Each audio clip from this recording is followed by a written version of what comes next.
The Honourable Member for Elmwood-Transcona.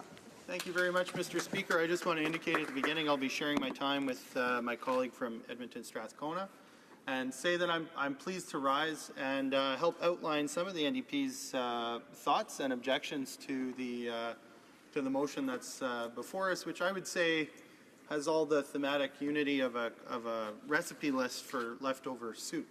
And as is the case with leftover soup, if you find the totality of it distasteful, it doesn't always mean that you don't like particular ingredients, things that were thrown in there. And there are indeed some good ingredients to this motion, but when taken together, unfortunately, there's something we feel we need to oppose. Take, for example, Mr. Speaker, the aspect of the motion that has to do with softwood lumber. This is an ingredient that we think is a good one.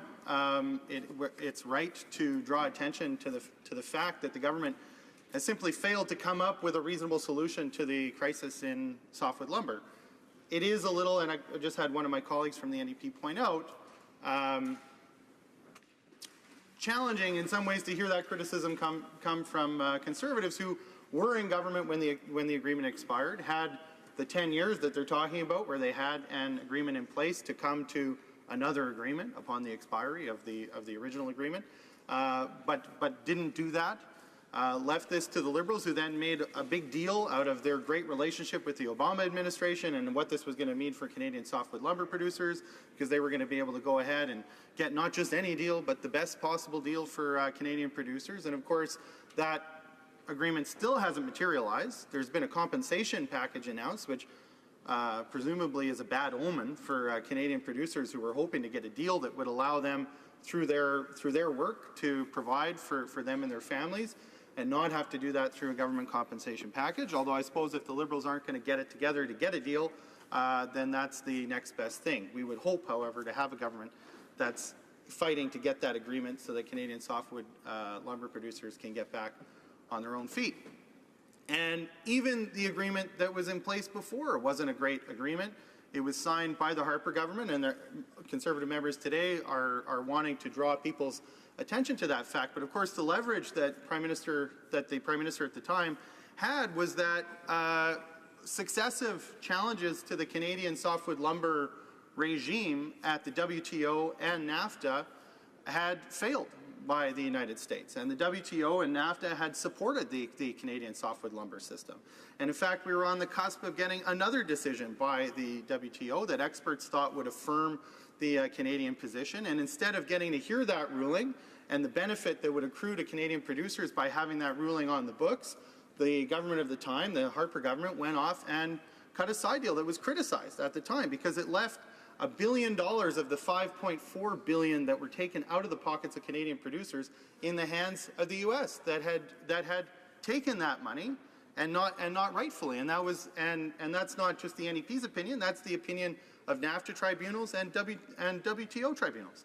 And these are, under agreements that we frankly don't always like. I mean, they were coming to the conclusion that that Canada had been wronged by the United States, and yet the rug was pulled out from under the feet of Canadian producers who wanted to see themselves get the money back that had been taken from them in unfair duties.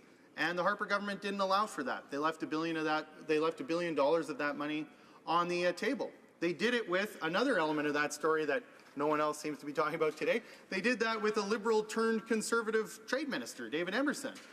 So that's another, perhaps other parties in the House want to explore that theme today too, where not only are the Liberals and Conservatives so close together on this issue in terms of their common failure to provide a lasting solution to softwood, even under the rubric of the WTO and NAFTA, which they are great supporters, but they actually are so close together that they felt comfortable using the same guy to negotiate for them on this file in the lead up to and following the 2006 election. So with respect to this particular ingredient, Mr. Speaker, what I'm trying to say is that, yes, we do need a lasting solution for Canadian softwood lumber producers. It's incumbent on the government to deliver that. They've given us a lot of words, but they haven't got a lot of action. But to hear that criticism coming from the Conservative Party, when it's actually pretty hard to distinguish the two on this file, is a little rich. Too rich for my soup, that's for sure. With respect to grain, which is another aspect of this motion, quite different from softwood lumber, but nevertheless, here they are together.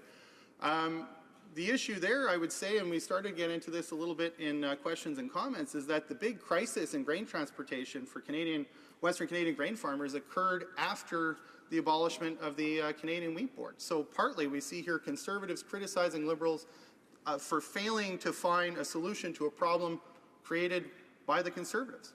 So they found a Band-Aid solution with legislation, which is expiring soon. And the problem with the Liberal approach on this is that while they do suggest some solutions in C-49, and the House has yet to pronounce on the adequacy of those provisions, Mr. Speaker, the problem is that it's not likely that those provisions are going to be passed before the expiration of the interim or Band-Aid solutions offered by the Conservative Party.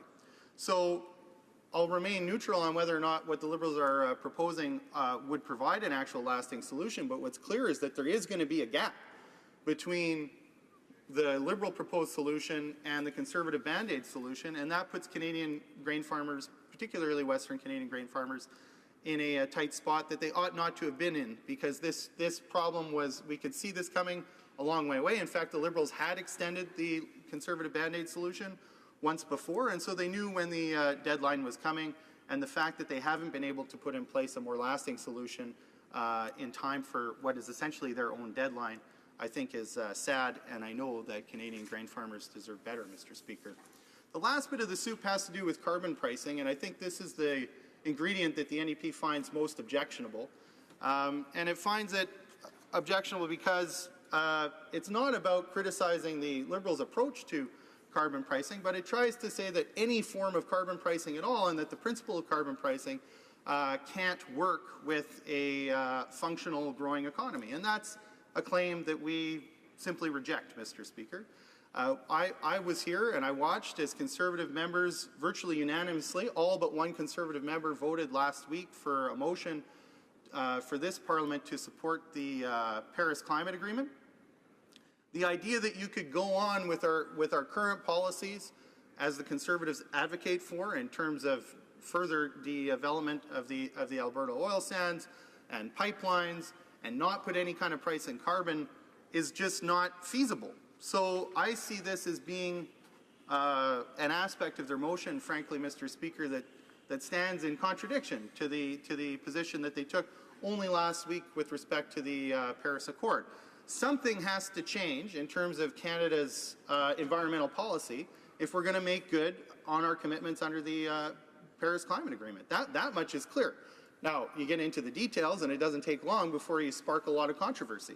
And there's certainly a lot of fair criticism that one can level at this government for their lack of concrete action. So, for instance, if we were going to meet our Paris Accord commitments, clearly we would need targets that get us there. And we don't have targets that get us there. We have the inadequate targets of the previous government, the Stephen Harper government, that the Liberals ran against. But they haven't actually provided new, more ambitious targets. So there's a clear problem right there, Mr. Speaker, in terms of how we're going to get there. In my view, part of the problem with their carbon pricing plan is that they've really given all of the responsibility to the provinces to figure out how to implement it, which means it may be implemented differently in different parts of the country. And that raises an issue of equity between provinces and how Canadians living in some provinces may live under a different carbon pricing regime than other provinces. I think that's a real issue, and I don't think it's one that the Liberals have managed to adequately address.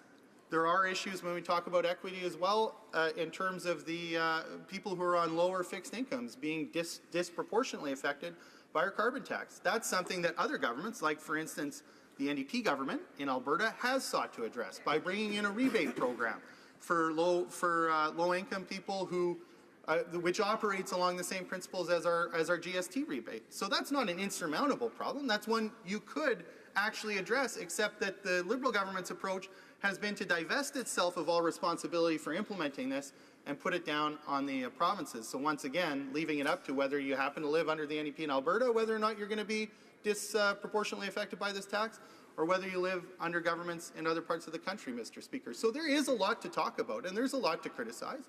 And when we read in international papers this weekend, for instance, about Angela Merkel looking for support within the G20 and thinking she could count on our current Prime Minister and finding that she can't to stand up to Donald Trump on climate, that's very disappointing to hear.